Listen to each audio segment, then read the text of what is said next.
Hello students, मैं Prince Kumar आप सभी को स्वागत करता हूं रीजनिंग का फिर से एक न्यू क्लास में। जितने भी हमारे विद्यार्थी किसी भी कम्पिटिटिव एग्ज़ाम की तैयारी कर रहे हो, किसी भी गवर्नमेंट जॉब की, तो यह क्लास आप सभी के लिए most important and most perfect class होने वाला है। क्योंकि इस क्लास में जो पैटर्न लिया गया है, जो कंटेंट लिया गया है, जो प्रश्न लिया गया है, वर्तमान समय में आपका एग्जामिनर जो पैटर्न उपयोग कर रहा है, यानी जो आपका लेटेस्ट टॉपिक उठा के आपका प्रश्न पत्र तैयार कर रहा है, वही आप सभी को इस क्लास में टॉपिक देखने को मिलेगा, वही प्रश्न देखने को मिलेगा। और मैं बता दूं कि इस क्लास में आप सभी को हर चैप्टर से, यानी रीजनिंग का हर चैप्टर से एक एक प्रश्न को कवर किया गया, ताकि सभी विद्यार्थी जितना भी हो ज़्यादा प्रश्नों पे क्या करें, तो प्रैक्टिस करें, जिससे क्या होगा कि आपका नंबर जो होगा ऑटोमेटिक इंक्रीज होगा। अगर आप सभी का नंबर सेट में, प्रैक्टिस सेट में कम आ रहा है या फिर स्टॉप हो गया है, आगे बढ़ना ही बंद हो गया यानी रुक गया है, जैसे 20 नंबर का सेट है उसमें 16 से 17 ही आ रहा है, यानी हर सेट में 16, 17, 15 इस तरह से आ रहा है, आगे इंक्रीज नहीं हो रहा है, अगर तो आप सभी को क्या करना है ना कि ज़्यादा प्रैक्टिस करना है, तभी आप सभी को 20/20 प्राप्त कर पाओगे। और यह जब आएगा जब आप लोग बार बार प्रैक्टिस करोगे वैसे प्रश्न पे जो लेटेस्ट हो, यानी आपका एग्ज़ाम के पैटर्न पे आधारित प्रश्न हो, समझो ना, तभी आप सभी का प्रैक्टिस सेट में नंबर इंक्रीज होगा। यह जब होगा जब आप लोग ज़्यादा प्रैक्टिस करोगे। इसी कारण आप सभी को यह क्लास सुबह में और शाम में दोनों टाइम हमारे तरफ से प्रोवाइड कराया जाता है, ताकि आप सभी क्या हो कि ज़्यादा प्रश्नों को प्रैक्टिस कर पाओ और अपने नंबर को इंक्रीज कर पाओ। समझ हो ना? तो चलो शुरू करते हैं। पहला प्रश्न देखो, पहला प्रश्न पूछ रहा है कि शब्दों का सही संबंध बताना है, यानी आप सभी को बताना है जिस प्रकार धनुष का संबंध बाण से है, पिस्तौल का संबंध उसी प्रकार यहाँ पे किससे होगा। तो कैसे सोचोगे, तो समझना, इस तरह से सोचना कि जिस तरह से धनुष का संबंध बाण से है, यानी कैसे, तो धनुष से क्या चलाया जाता है, तो बाण, यानी धनुष से बाण को चलाया जाता है, यानी बाण जिसे हम क्या कहते हैं, तीर कहते हैं।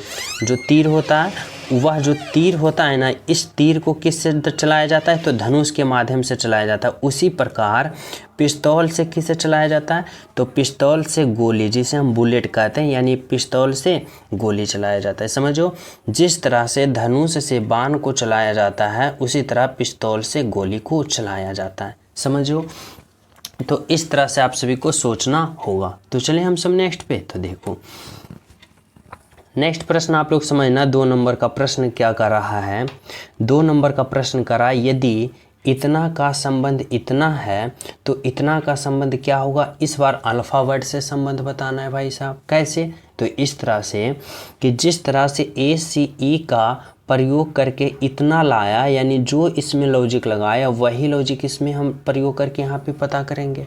तो कैसे करेंगे, तो इस तरह से करना कि जब भी अल्फ़ाबेट से आप सभी को रीजनिंग में प्रश्न आ जाए और कुछ भी समझ में ना आए, तो बस ओनली वन एक ही बात करना कि सभी का अल्फ़ाबेट पोजीशन लिखना, उसके बाद देखना कि इसमें क्या लॉजिक लगा रहा है। जैसे कि इस तरह से समझो, यहाँ पे क्या है, ए है, ए का अल्फ़ाबेट पोजीशन 1 होता है, फिर सी का अल्फ़ाबेट पोजीशन 3 होता है, और ई का अल्फ़ाबेट पोजीशन 5 होता है। समझो ना। आगे देखो, बी का अल्फ़ाबेट पोजीशन 2 होता है, डी का अल्फ़ाबेट पोजीशन 4 होता है, और एफ का अल्फ़ाबेट पोजीशन 6 होता है। समझो ना।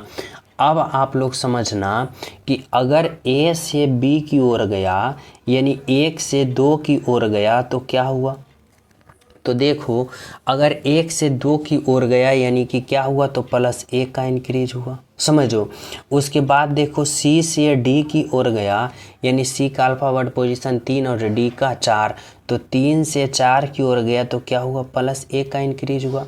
फिर देखो ई से एफ की ओर गया, यानी ई का 5 और एफ का 6, 5 से 6 की ओर गया, यानी +1 का इंक्रीज यहाँ भी हुआ। समझो ना। अब इसी प्रकार जब हम इसमें पता चला कि सभी में +1 किया है, तो इतना लिखा है, तो इतना में भी हम सभी में क्या करेंगे, +1 करेंगे ना। तो देखो यहाँ पे आप लोग लिख लो, एम का अल्फ़ाबेट पोजीशन 13 होता है, ओ का 15 होता है, और Q का 17 होता है। समझो, अब सभी में हम क्या करेंगे, +1 और +1 और यहाँ पे भी क्या करेंगे, +1। तो देखो M में अगर हम +1 करेंगे तो M का अल्फ़ाबेट पोजीशन 13 और 13 में एक जोड़ेंगे 14 और 14 जो होता है वह N का होता है, यानी यहाँ पर N दोगे। इसी प्रकार जब O का अल्फ़ाबेट पोजीशन 15 है, 15 में एक जोड़ोगे 16 और 16 जो होता है वह P का होता है, यानी यहाँ पर P दोगे। फिर देखो Q है और Q का अल्फ़ाबेट पोजीशन 17 और 17 में एक जोड़ोगे 18 और 18 जो होता है R का होता है, यानी यहाँ पर R दोगे। अब देखो कि कौन सा ऑप्शन मैच करा है, NPR और NPR देखो कौन सा ऑप्शन में है, तो ऑप्शन नंबर 3 में है, जो कि क्या है आपका राइट आंसर है, बिल्कुल सही आंसर है। तो किस तरह से प्रयोग किया, तो अल्फ़ाबेट पोजीशन से लिख के किया, तो राइट आंसर इजी तरीका से, आसान तरीका से आ गया, समझो ना। तो राइट आंसर क्या निकल के आया आपका, ऑप्शन नंबर 3। तो चलिए हम सब नेक्स्ट प्रश्न पे। तो देखो, और जो प्रिय स्टूडेंट अभी तक क्लास को लाइक नहीं किए हो, लाइक कर देना, और जो न्यू हो तो चैनल सब्सक्राइब कर लेना और बेल आइकन को भी प्रेस कर देना, ताकि सुबह और शाम दोनों टाइम का क्लास का नोटिफिकेशन आप सभी को मिल सके। समझ रहे हो। तो चलिए नेक्स्ट पे। तो देखो नेक्स्ट प्रश्न आप लोग समझना क्या कर रहा है, 3 नंबर का प्रश्न। और 3 नंबर का प्रश्न समझने की कोशिश करना कि यह जो है ना नंबर सीरीज है, और नंबर सीरीज में बताना है कि जिस तरह से 8 हुआ, 16 हुआ, 28 हुआ, 44 हुआ, उसी प्रकार यहाँ पे क्या होगा। तो ऐसे प्रश्न को आप लोग किस प्रकार सॉल्यूशन करोगे, या किस प्रकार का प्रश्न है, तो यह नंबर सीरीज का प्रश्न है। और इसको सॉल्यूशन कैसे करोगे, तो इस तरह से सोचना कि इसमें आखिर लॉजिक क्या लगा है, यानी कि 8 से 16 हुआ तो क्या हुआ, फिर 16 से 28 हुआ तो क्या हुआ, फिर 28 से 44 हुआ तो क्या हुआ, इसी प्रकार 44 से यहाँ पे क्या होगा। समझो ना। तो कैसे सोचोगे, तो इस तरह से सोचना कि अगर हम 8 से 16 की ओर चलते हैं तो क्या करेंगे भाई, तो 8 से 16 की ओर चलते हैं, यानी प्लस का 8 जोड़ेंगे। फिर देखो 16 से 28 की ओर चलते हैं तो क्या जोड़ेंगे, हम प्लस का 12 जोड़ेंगे। और फिर 28 से 44 की ओर चलते हैं तो क्या करेंगे, प्लस का हम 16 जोड़ेंगे। तभी तो देखो 814 2 1 3 1 4। अब देखो क्या सीरीज चल रहा है, तो देखो 8 में 4 जोड़ा तो 12 हुआ, 12 में 4 जोड़ा 16 हुआ। तो इस बार हम 16 में 4 जोड़ेंगे तो कितना आएगा, 20 आएगा। यानी कि इस बार हम यहाँ कितना जोड़ेंगे, तो 20 जोड़ेंगे। किस में, तो 44 में।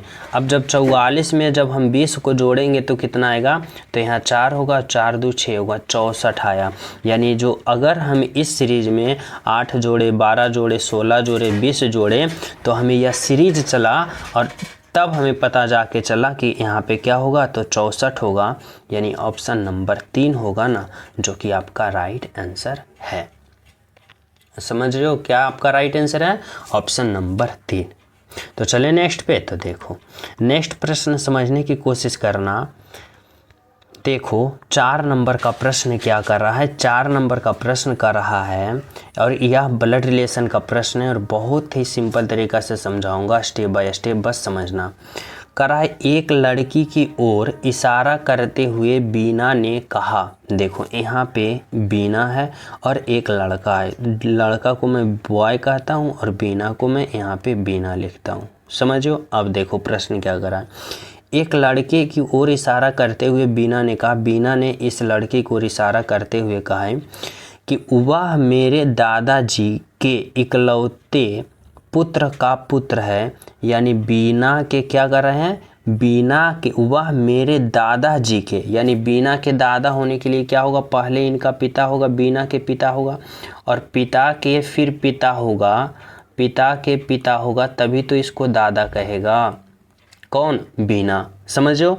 अब कर रहा है कि एक लड़के की ओर इशारा करते हुए बीना ने कहा कि वह मेरे दादाजी के, यानी मेरे दादाजी के इकलौते पुत्र, और इकलौते पुत्र कौन होंगे, तो इसका पिता होंगे। यानी बीना के दादा के इकलौते पुत्र बीना के पिता होंगे। इकलौते पुत्र का पुत्र है, यानी बीना का पुत्र कौन है, बीना के पिता का पुत्र कौन है, तो ये लड़का है, यानी यह लड़का। अब देखो हमारी बातों को समझना, यहाँ पे क्या कर रहा है कि मेरे दादाजी, यानी बीना के दादाजी के इकलौते पुत्र यानी इसके पिता इकलौते पुत्र का पुत्र है, यानी इकलौते पुत्र का पुत्र ये कौन है, तो इसके पिता के पुत्र है। और जब पिता के पुत्र होगा तो यह लड़का बीना से किस प्रकार संबंधित है, यानी बीना इस लड़का को क्या कहेगा, तो बीना अपने पिता के पुत्र को क्या कहेगा, तो अपने पिता का पुत्र को भाई कहेगा, यानी ऑप्शन नंबर 2 होगा। समझ रहे हो ना आप हमारी बातों को। तो इस तरह से आप सभी को समझना है, बहुत ही सिंपल स्टेप में, जो कि आपका बिल्कुल सही आंसर है, बिल्कुल राइट आंसर है। समझ गए हो। तो चले नेक्स्ट पे। तो देखो नेक्स्ट प्रश्न आप लोग समझने की कोशिश करना। 5 नंबर का प्रश्न क्या कर रहा है, 5 नंबर का प्रश्न कर रहा है कि निम्नलिखित विकल्पों में से वह शब्द चुनिए जो दिए गए शब्द के अक्षरों का प्रयोग करके नहीं बनाया जा सकता है। यानी इतना का प्रयोग करके कौन सा ऑप्शन है जो नहीं बनाया जा सकता है भाई, तो चेक करो। तो देखो यहाँ पे समझना। ऑप्शन 1 को देखते हैं, ACTION। देखो A है, C है, T है, I है, O है, N है, यानी एक्शन आप सभी को यहाँ पे बनाया जा सकता है, ऑप्शन ए। ऑप्शन 2 को देखो तो क्या है, UNION।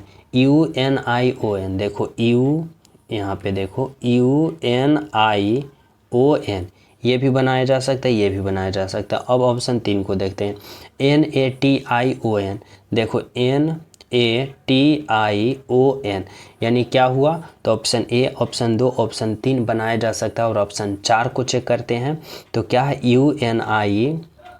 देखो U है, N है, I है, SON।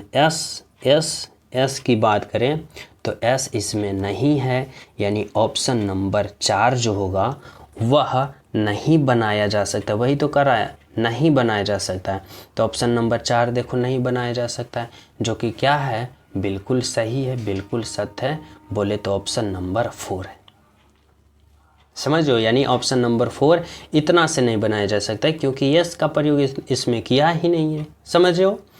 तो चले नेक्स्ट पे। तो देखो नेक्स्ट प्रश्न आप लोग समझना। 6 नंबर का प्रश्न क्या कर रहा है आप सभी से कि कौन सी उत्तराकृति प्रश्न आकृति के प्रतिरूप को पूरा करेगा। यानी यह प्रश्न आकृति है और यह 4 गो उत्तराकृति है। अब बताना है कि प्रश्न आकृति कौन सा इन चारों ऑप्शन को, यहाँ पे इन 4 ऑप्शन में कौन सा ऑप्शन उठा के इस प्रश्न आकृति में रखोगे, ताकि यह जो प्रश्न आकृति है ना पूर्ण रूप से बन जाए। तो कैसे सोचोगे, किस तरह से प्रयोग करोगे, तो देखो इस तरह से सोचना कि देखो यह जो क्या है, एक वर्ग है, यानी इस तरह से एक वर्ग है, समझो ना।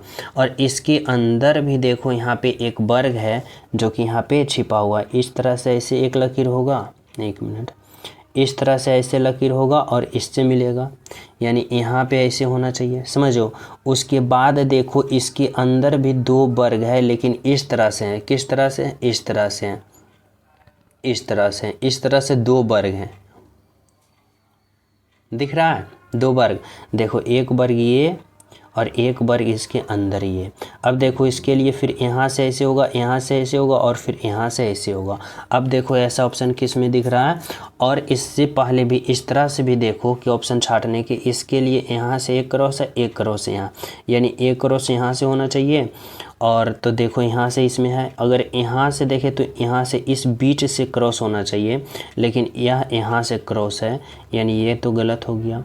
और ऑप्शन 3 भी गलत हो गया। और ऑप्शन 4 की बात करें तो ऑप्शन 4 देखो ये भी गलत हो गया, यानी ये भी यहाँ से क्रॉस लगा और एक यहाँ से क्रॉस लगा, लेकिन क्रॉस हमें कहाँ से होना चाहिए, यहाँ से होना चाहिए, समझो। और देखो इसमें यहाँ से। तो इस तरह से आप सभी को छोटे छोटे पॉइंट से पता कर लेना है कि कौन सा ऑप्शन होगा और कौन सा ऑप्शन नहीं होगा, समझो। और तो राइट आंसर क्या निकल के आया, ऑप्शन नंबर ए। तो चलिए हम सब अगले प्रश्न पे। तो देखो अगला प्रश्न आप लोग समझने की कोशिश करना। 7 नंबर का प्रश्न आप सभी से क्या पूछ रहा है, कह रहा है कुछ समीकरण एक विशेष प्रणाली के आधार पर हल किए गए हैं उसी आधार पर अनुत्तरीण समीकरण का सही उत्तर ज्ञात करें। यानी बताना है जिस तरह से यह बनाया गया उसी तरह से यहाँ पे आप लोग कौन सा लॉजिक लगाओगे।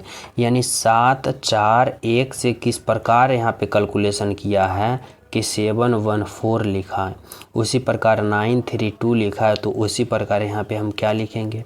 तो किस प्रकार से प्रयोग किया है, तो इस तरह से सोचना कि देखो 7 जो पहले था उसको पहले में लिखा, समझो। 4 जो दूसरे में था उसको अंत में लिखा, और जो अंत में था उसको बीच में लिखा। देखो जो अंत में था उसको बीच में लिखा। उसी प्रकार इसमें भी देखो जो पहले था उसको पहले में लिखा। फिर देखो जो दूसरे में था उसको अंत में लिखा, जो अंत में था उसको दूसरे में लिखा। तो इस तरह से समझो कि पहले और पहले वाले को पहले में लिखा, तो 8 जो पहले में है यानी वो 8 पहले में आएगा, 8 पहले में आ गया। फिर देखो जो दूसरे में था उसको अंत में लिखा, 4 को अंत में लिखा, 2 को अंत में लिखा, तो 0 को हम क्या करेंगे, अंत में लिखेंगे। फिर देखो जो तीसरे था तो 1 देखो तीसरे में था तो बीच में लिखा, 3 तीसरे में था तो बीच में लिखा। अब 4 देखो अंत में है, तीसरे में है, तो इसको किस में लिखना है, बीच में लिखना है, यानी यहाँ पे लिखना है। 8 4 0 की बात करें कौन सा ऑप्शन में दिख रहा है, तो ओनली वन ऑप्शन नंबर 2 में दिख रहा है, जो कि आपका राइट आंसर होगा। क्या होगा, ऑप्शन नंबर बी होगा। समझ रहे हो। तो चले नेक्स्ट पे। तो देखो नेक्स्ट प्रश्न आप लोग समझना, 8 नंबर का प्रश्न क्या कर रहा है आप सभी से, कर रहा है यह जो सीरीज है, सीरीज को पूरा करना है, और यह सीरीज अल्फ़ा वर्ड का सीरीज है, यानी इस वर्ड के जगह क्या होगा जो बताना होगा। समझो। तो देखो सबसे पहले इस तरह से अगर अल्फ़ा वर्ड का कोई भी रीजनिंग का प्रश्न आ जाए तो आप लोग अल्फ़ा वर्ड पोजीशन का पता करना। जैसे इस तरह से देखो, एक अल्फ़ा वर्ड पोजीशन 1 होता है, सी का अल्फ़ा वर्ड पोजीशन 3 होता है, एफ का 6 होता है, और एच का 8 होता है, के का 11 होता है। इसी प्रकार यहाँ पे क्या होगा, फिर पी का 16 होता है, आर का 18 होता है, और यू का 21 होता है, और डब्लू का 23 होता है। समझ हो इतना बातों को हमारी। तो आगे की हम बात करें कि इस भाट के जगह, इस खाली स्थान के जगह क्या होगा, तो किस तरह से लॉजिक लगाओगे। तो इस तरह से सोचना कि अगर हम इस प्रश्न में इस तरह से देखें कि ए से सी गया, यानी क्या हुआ, ए से सी गया तो क्या हुआ, तो देखो एक अल्फ़ाबेट पोजीशन 1 और 1 से कहाँ गया, 3 पे गया, यानी क्या हुआ, तो प्लस का 2 जोड़ा। समझो। फिर देखो एफ से एच की ओर गया, यानी एफ का 6 और एच का 8, तो 6 से 8 गया तो क्या हुआ, प्लस का 2 जोड़ा। फिर देखो पी से आर गया, यानी पी का 16 आर का 18, तो 16 से 18 गया तो क्या हुआ, प्लस का 2 जोड़ा। फिर देखो यू से डब्लू गया, यानी यू का 21 डब्लू का 23, तो 21 से 23 गया, प्लस का 2 हुआ। इसी प्रकार जब हम देखेंगे इसमें के, तो के का 11 होता है, 11 में जब प्लस 2 जोड़ेंगे तो 11 2 13 होता है, और 13 जो होता है वह एम का अल्फ़ाबेट पोजीशन होता है। यानी यहाँ पर जो होगा ना, यहाँ पे जो होगा ऑप्शन नंबर 2 होगा। क्या होगा, ऑप्शन नंबर 2 होगा। समझिए हमारी बातों को, right answer option number 2।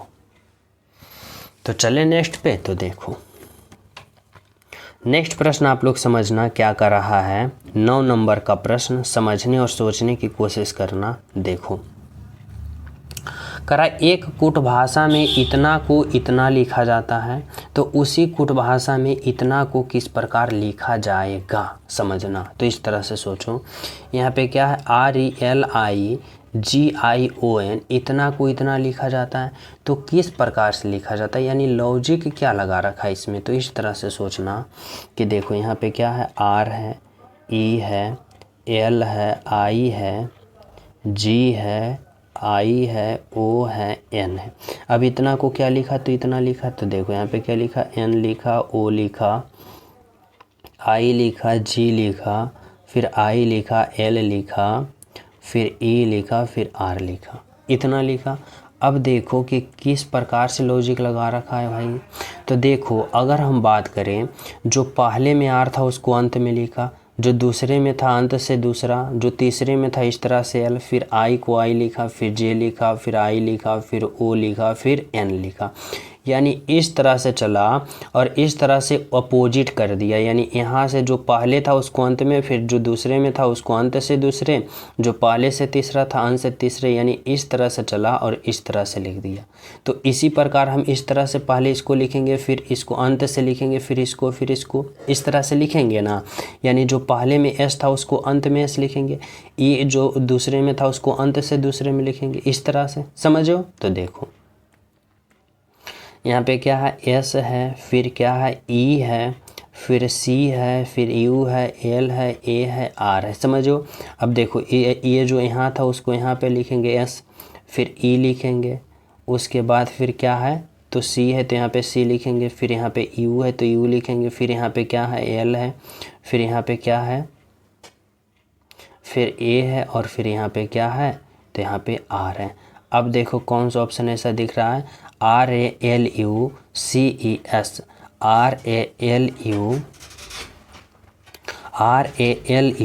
RALUCES। देखो ऑप्शन नंबर 3 जो है वह क्या है, आपका राइट आंसर है, बिल्कुल सही आंसर है। बोले तो ऑप्शन नंबर 3 जो कि क्या है, बिल्कुल सत्य। समझ रहे हो? तो 9 नंबर का क्या निकल के आया, ऑप्शन नंबर 3। तो चले नेक्स्ट पे। तो देखो नेक्स्ट प्रश्न आप लोग समझना, 10 नंबर का प्रश्न क्या कर रहा है आप सभी से कि निम्नलिखित समीकरण को संतुलित करने और चिन्ह के स्थान पर प्रतिस्थापित करने के लिए गणितीय चिन्ह का सही क्रम समूह चुनिए। यानी बताना है कि कौन सा ऑप्शन का सही चिन्ह का चयन करोगे ताकि इतना पे क्या हो, लागू हो। तो कैसे करोगे, तो इस तरह से समझना हमारी बातों को। देखो यहाँ पे क्या है, अगर हम पहले ऑप्शन ए को देखते हैं तो देखो क्या है, इस तरह से आप लोग क्या कर रहा है, 3 स्टेप में तो रखना। यहाँ पे देखो क्या है, भाग है, और यहाँ पे क्या है, घटाव है, और यहाँ पे बराबर है। तो सबसे पहले भाग का होता है, फिर गुना का, फिर जोड़ का, अंत में घटाव का। तो देखो 6/4 हो जाएगा, और फिर यहाँ पे घटाव होगा 12, और बराबर का 12 लाना है। तो देखो आप सभी को पता होगा कि 6/4 में 12 घटाओगे तो 12 आएगा, नहीं ना आएगा। तो यानी क्या है, ऑप्शन ए गलत है। ऑप्शन 2 के रखो, तो यहाँ पे क्या रखो, जोड़ रखो, यहाँ पे घटाव रखो, यहाँ पे भाग रखो। अब देखो क्या आता है, जोड़ घटाव, सॉरी यहाँ पे माफ़ कीजिएगा, यहाँ पे बराबर है। समझो क्या है, बराबर है, क्योंकि हमें बराबर लाना है, क्योंकि हमें मान तो पता करना नहीं है, हमें बराबर ना लाना है। तो यहाँ पे क्या होगा, बराबर का चिन्ह होगा। अब देखो यहाँ पे क्या है, 6 और 4 10, यहाँ पे 10 हो गया, और 10 यहाँ पे माइनस है 12, और बराबर में हमें 12 लाना है। तो देखो माइनस का 2 और बराबर का 12 आ रहा है, यानी दोनों बराबर नहीं हो रहा है, यानी 2 भी गलत। क्या ऑप्शन 1 भी गलत है, ऑप्शन 2 भी गलत है। अब ऑप्शन 3 को हमें चयन करना है। तो देखो यहाँ पे बराबर करना है, और यहाँ पे घटाव होगा, और यहाँ पे भाग होगा। अब देखो पहले भाग की क्रिया करो, तो यहाँ पे क्या होगा, यहाँ पे 6 है, बराबर 4 है, और फिर यहाँ पे क्या है, घटाव 12 और भागा 12। तो ये 12 कट गया 1, और 1 में 4 घटेगा तो 3 आएगा, और बराबर 6। दोनों बराबर है, नहीं ना है, यानी क्या है, तो ये भी गलत है, यानी कि ऑप्शन नंबर 3 भी गलत है। अब बचा देखो ऑप्शन 4, तो ऑप्शन 4 को करो, यहाँ पे क्या रखो, तो गुना रखो, यहाँ पे घटाव रखो, यहाँ पे बराबर करो। तो देखो 6 गुना का 4 और घटाव 12 और माइनस का बराबर का 12।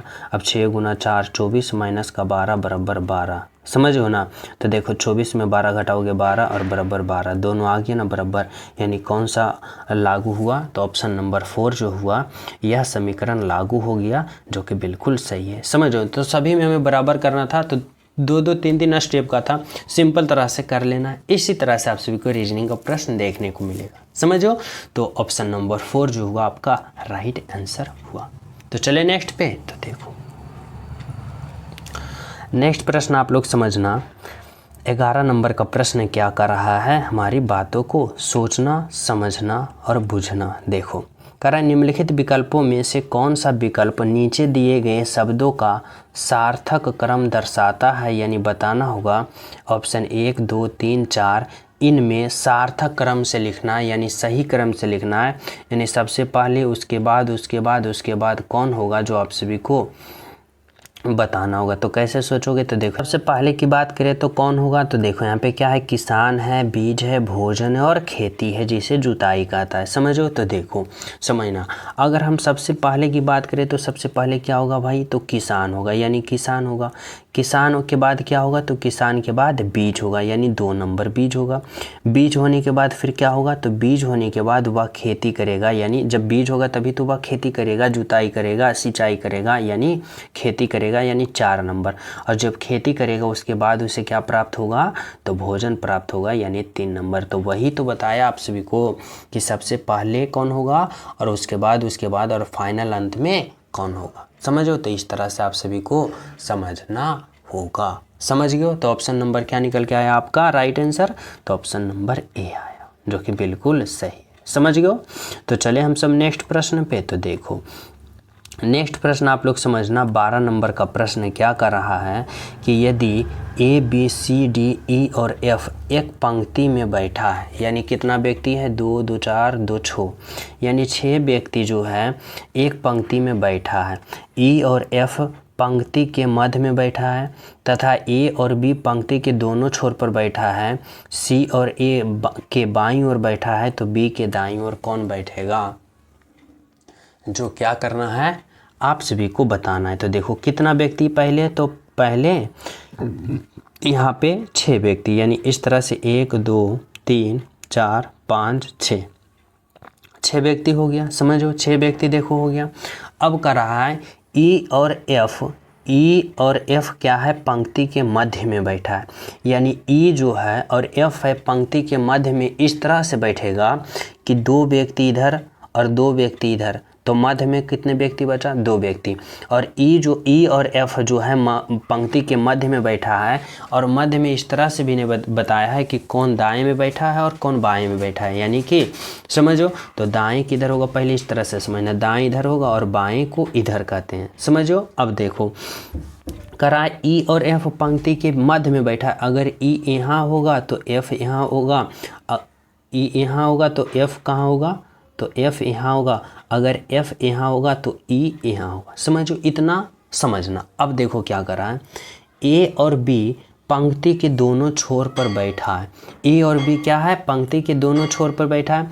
अगर ए को मैं यहाँ बैठाया हूँ, कहाँ बैठाया हूँ, ए को यहाँ बैठाया हूँ, तो बी को कहाँ मैं बैठाऊँगा, यहाँ बैठाऊँगा। समझो ना, दोनों छोर पर बैठा है। अब कर रहा है सी जो है ए के बाईं, सी जो है ए के बाईं ओर बैठा है। सी जो है ए के बाईं ओर, सी जो है ना ए के बाईं ओर, और ए का बाईं ओर किधर होगा, तो देखो ए, अगर ए को मैं यहाँ बैठाता हूँ तो ए के बाईं किधर होगा, तो बाईं इस तरफ होगा। समझो, और ए के बाईं कौन आएगा, तो सी आएगा, यानी सी यहाँ पे आ गया। तो कह रहा है डी के दाईं ओर कौन बैठा है, डी के दाईं ओर, और देखो यहाँ पे बी के दाईं ओर, तो देखो बी के दाईं ओर यानी यहाँ पे कौन बैठेगा, तो कौन खाली है, तो देखो ए हो गया, सी हो गया, ई हो गया, एफ हो गया, बी हो गया। तो ये किसका सीट खाली है, तो यह सीट किसका खाली है, डी के लिए खाली है।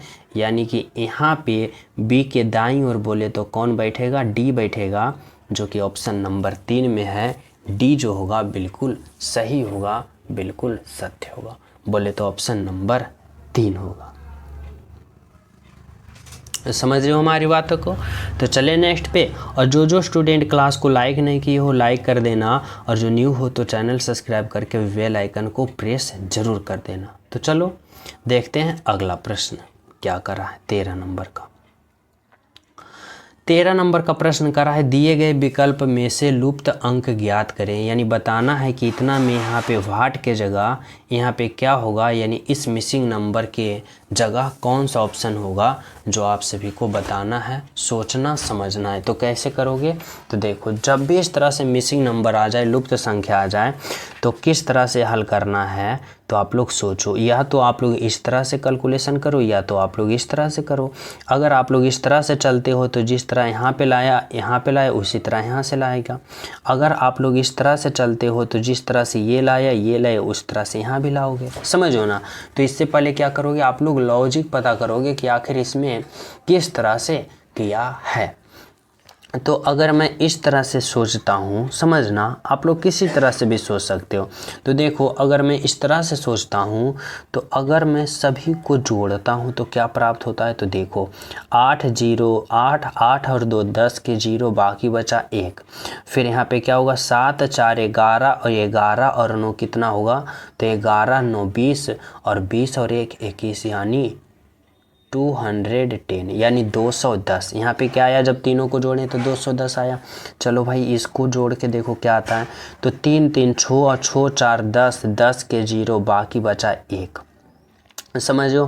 फिर देखो यहाँ पे 9 5 14 और 14 और 6 कितना होता है। तो 14 6 20 और 1 21। देखो, हमें पता चला कि इन तीनों को जोड़े तो 210 आया, इन तीनों को जोड़े तो 210 आया। तो यहाँ पे भी इन तीनों को जोड़ेंगे तो 210 हमें आना चाहिए ना। कितना आना चाहिए, 210 आना चाहिए। तो 210 लाओ ना। तो देखो, इस तरह से सोचना है यहाँ पे कि जब हम 52 और 45 को जोड़ते हैं तो क्या आता है। तो 5 2 7 और 5 4 9, यानी कितना आ गया, 97। अब देखो, इस तरह से सोचना कि 97 में यहाँ पे हम कितना रखें, कितना जोड़ें, यानी 97 में हम कितना जोड़ें कि हमें कितना प्राप्त हो जाए, 210 प्राप्त हो जाए। समझो ना। तो कैसे करोगे, तो 210 में सिंपल आप लोग क्या करो, तो 97 को घटा दो।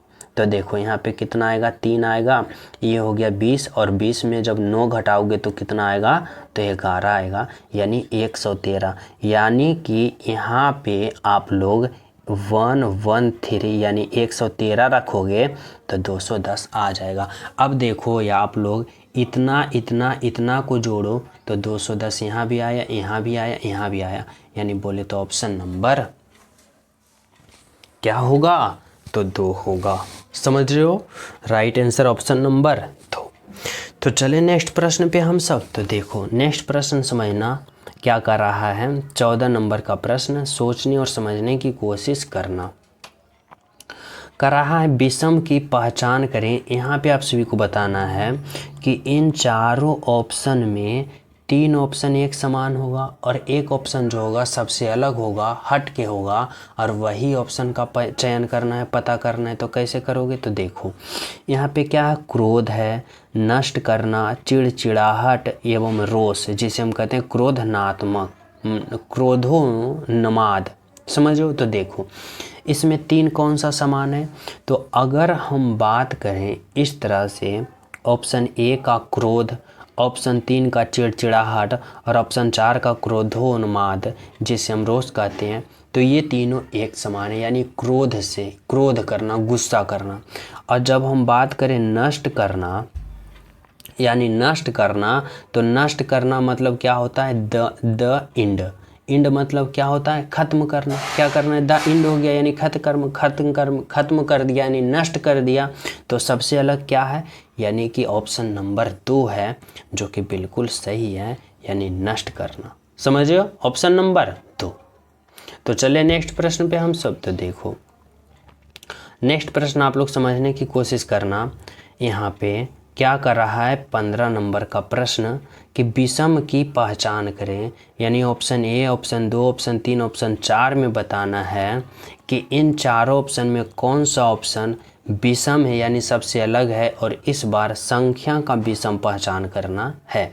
तो कैसे करोगे, तो देखो आप लोग समझना, बहुत ही सिंपल, बहुत ही आसान तरीक़ा से सोच सकते हो। बस इस तरह से करना, जैसे यहाँ पे करा है 5 से 2 हुआ, 19 से 16 हुआ, 13 27 से 23 हुआ और 31 से 28 हुआ। तो देखो, अगर हम बात करें कि 5 से 2 हुआ तो क्या हुआ, तो 5 में 3 घटा दिया। इस तरह से समझना, क्या किया, 5 में 3 घटाया 2 हुआ।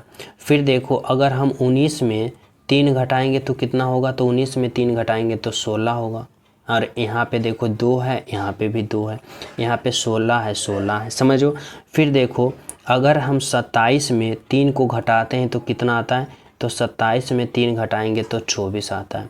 अगर हम बात करें कि 31 में 3 घटाते हैं तो कितना आएगा, तो 31 में 3 घटाएंगे तो 28 होगा। अब देखो, अगर हम इसमें भी 3 घटाएं, यहाँ पे इसमें भी 3 घटाएं, इसमें भी 3 घटाएं और इसमें भी 3 घटाएं, यानी सभी में 3 घटाएं।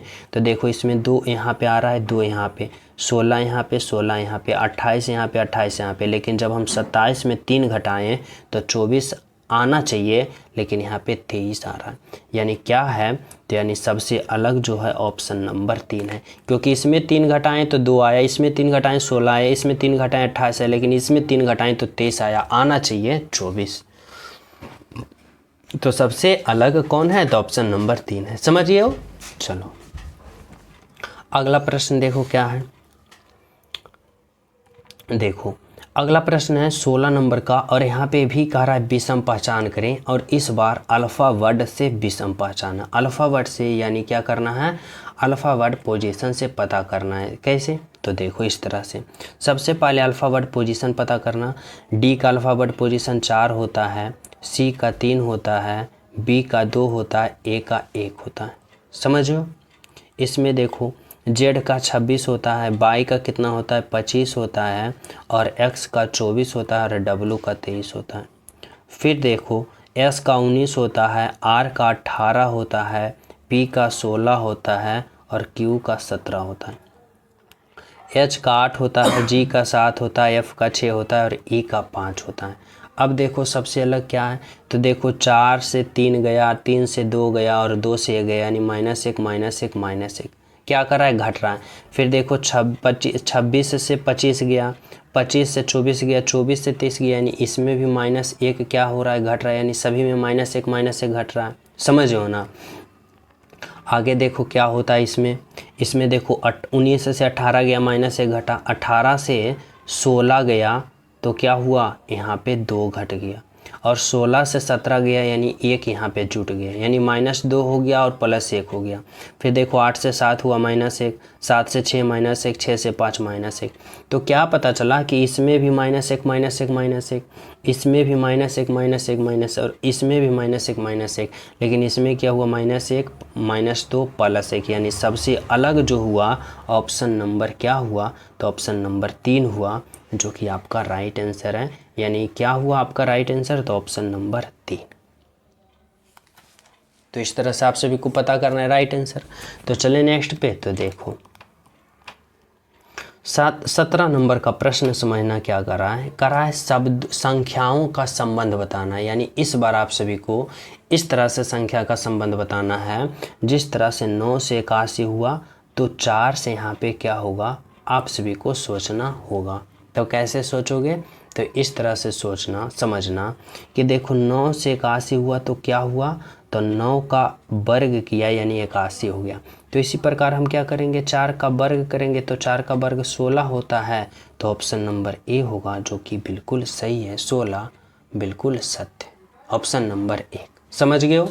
तो चलिए नेक्स्ट प्रश्न पे हम सब। तो देखो 18 नंबर का प्रश्न समझना क्या कर रहा है दी गई उत्तराकृति में से उस उत्तराकृति को चुनिए जिसमें प्रश्न आकृति निहित है।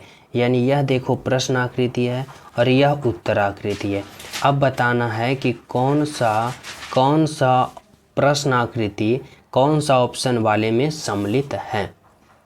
तो कैसे सोच सकते हो, तो इस तरह से सोचना कि यहाँ पे क्या है भाई, तो एक चतुर्भुज है, चतुर्भुज देखो चारों है, चारों चतुर्भुज है, और चतुर्भुज के अंदर क्या लॉजिक लगा रखा है, तो देखो इस तरह से यहाँ पे आया, फिर इस तरह से, और एक देखो बीच में कट है, तो देखो बीच में इसमें भी है, इसमें भी है, इसमें भी है, इसमें इस तरह से, यानी कि 4 नंबर तो पहले गलत हो गया। अब बचा ऑप्शन 1, ऑप्शन 2, ऑप्शन 3। अब देखो ऑप्शन 3 में क्या दे रखा है, ऑप्शन 3 में इस तरह से इस कोने से कट लगा है, तो देखो इसमें कहीं कट नहीं लगा है, तो यानी ये तो गलत हो गया। इसमें कहीं कट नहीं लगा रखा है, तो ये भी गलत हो गया। देखो इसमें कट लगा है और नीचे आया और नीचे आया, यानी ऑप्शन नंबर 2, यानी यह प्रश्नाकृति ऑप्शन नंबर 2 में सम्मिलित है। चलो अगला प्रश्न देखो क्या कर रहा है, 19 नंबर का प्रश्न। और 19 नंबर प्रश्न यह जो है ना ब्लड रिलेशन का है, बहुत ही सिंपल तरीका से समझाऊंगा, बस समझना। कर रहा है माया ने कहा, माया यहाँ पे कोई क्या है, माया एक लड़की है। अब कर रहा है माया ने कहा मेरी माता यानी माया के माता जो होंगे, मेरी माता रंजीत के भाई, यानी यहाँ पे कोई एक लड़का रंजीत है, चलो यहाँ पे रंजीत है, रंजीते हैं।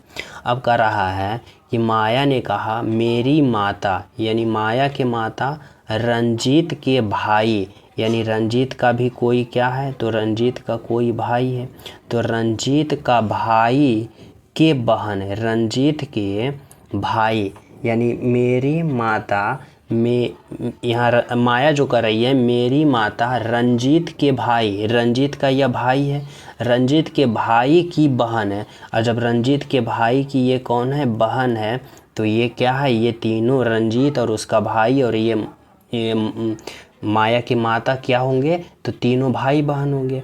अब प्रश्न क्या कर रहा है कि रंजीत का माया से क्या संबंध है, यानी माया जो होगी रंजीत को क्या कहेगी, तो देखो माता के भाई को क्या कहा जाता है, मामा कहा जाता है, यानी क्या कहेगी माया, तो माया रंजीत को मामा कहेगी। ऑप्शन नंबर 3 समझो।